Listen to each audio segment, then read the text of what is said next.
Jom tengok soalan ni. Soalan ini dari Kelantan 2024 kertas 2 soalan 7.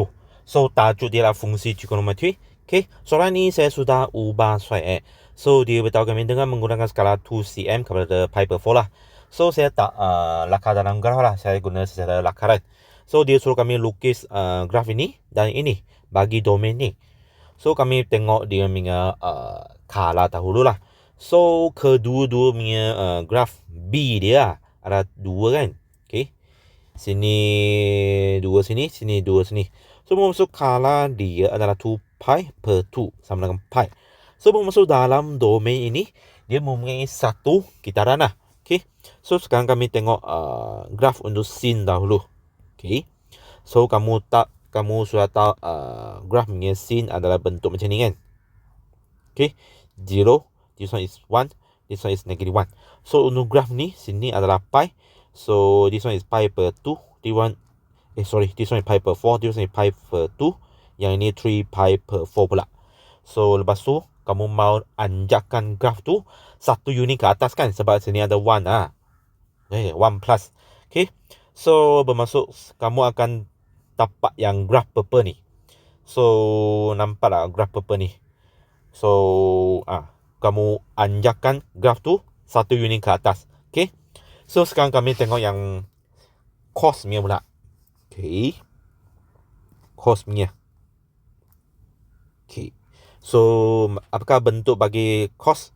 Dia macam sayap kelawar kan. Okay.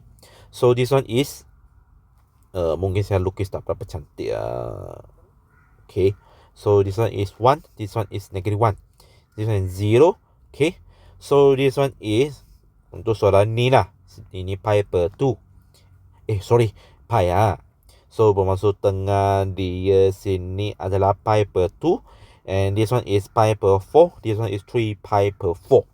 Tapi ini nanti dia make amplitude kan. Amplitude sini dia akan menjadi 2. Sebab sini ada 2 kan. Okay. Dan dia perlu bahagian yang bawah paksi X tu kamu perlu pantulkan ke atas. Okay. So bermaksud nanti kamu akan dapat bentuk yang graf pink di sini. Graf pink di sini ya. Kamu nampak sini. Ini bentuk dia. Apabila yang bawah sini dia dipantulkan pada paksi X. So kamu akan dapat graf yang macam ni. Okay. So untuk yang B ni dia suruh kami cari bilangan saya tulis bilangan titik persilangan antara kedua graf tu. So dari sini kamu nampak ada berapa titik persilangan di sini, iaitu 1, 2 lagi 3. So bermaksud titik persilangan antara kedua graf tu adalah 3.